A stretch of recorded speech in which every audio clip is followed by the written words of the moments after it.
gracious, but the lips of a fool shall swallow him up. The words of his mouth begin with foolishness, and the end of his talk is raving madness. A fool also multiplies words. No man knows what is to be. Who can tell him what will be after him? The labor of fools wearies them, for they do not even know how to go to the city. Woe to you, O land, when your king is a child, and your princes feast in the morning.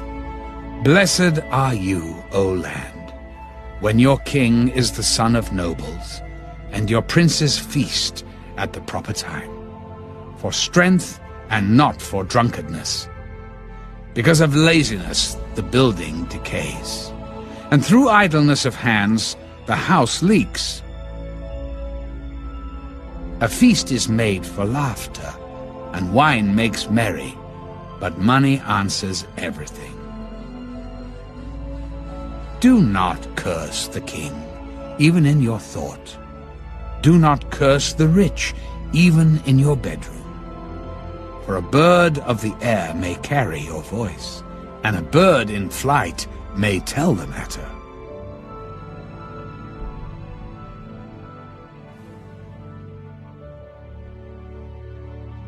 Chapter 11.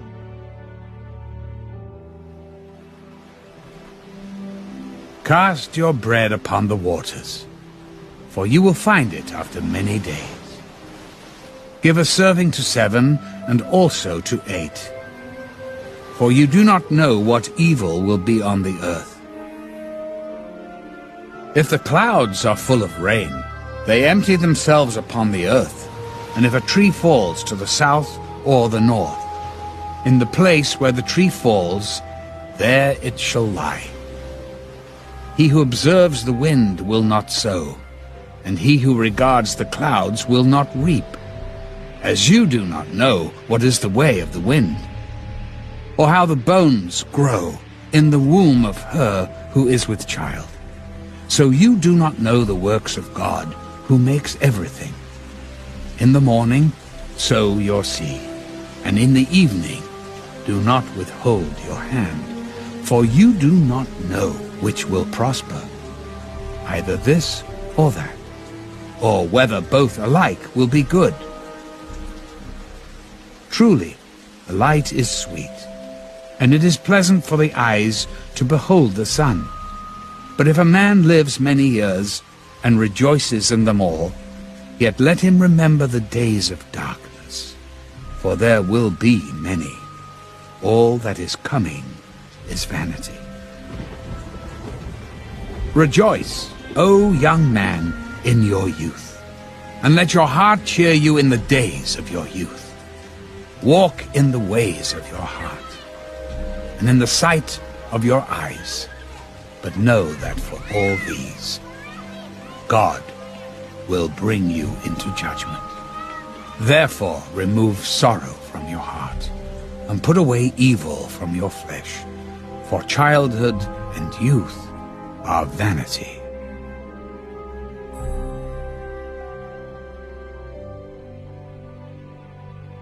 Chapter 12. Remember now your Creator in the days of your youth, before the difficult days come, and the years draw near when you say, I have no pleasure in them, while the sun and the light, the moon and the stars are not darkened, and the clouds do not return after the rain, in the day when the keepers of the house tremble, and the strong men bow down. When the grinders cease because they are few, and those that look through the windows grow dim, when the doors are shut in the streets, and the sound of grinding is low. When one rises up at the sound of a bird, and all the daughters of music are brought low. Also, they are afraid of height, and of terrors in the way. When the almond tree blossoms, and the grasshopper is a burden, and desire fails. For man goes to his eternal home, and the mourners go about the streets. Remember your Creator before the silver cord is loosed, or the golden bowl is broken, or the pitcher shattered at the fountain, or the wheel broken at the well. Then the dust will return to the earth as it was, and the spirit will return to God who gave it. Vanity of vanities, says the preacher. All is vanity. And moreover, because the preacher was wise, he still taught the people knowledge. Yes, he pondered and sought out and set in order many proverbs. The preacher sought to find acceptable words, and what was written was upright, words of truth. The words of the wise are like goads, and the words of scholars are like well-driven nails, given by one shepherd. And further, my son, be admonished by these. Of making many books there is no end, and much study is wearisome to the flesh. Let us hear the conclusion of the whole matter. Fear God and keep his commandments, for this is man's all. For God will bring every work into judgment, including every secret thing, whether good or evil.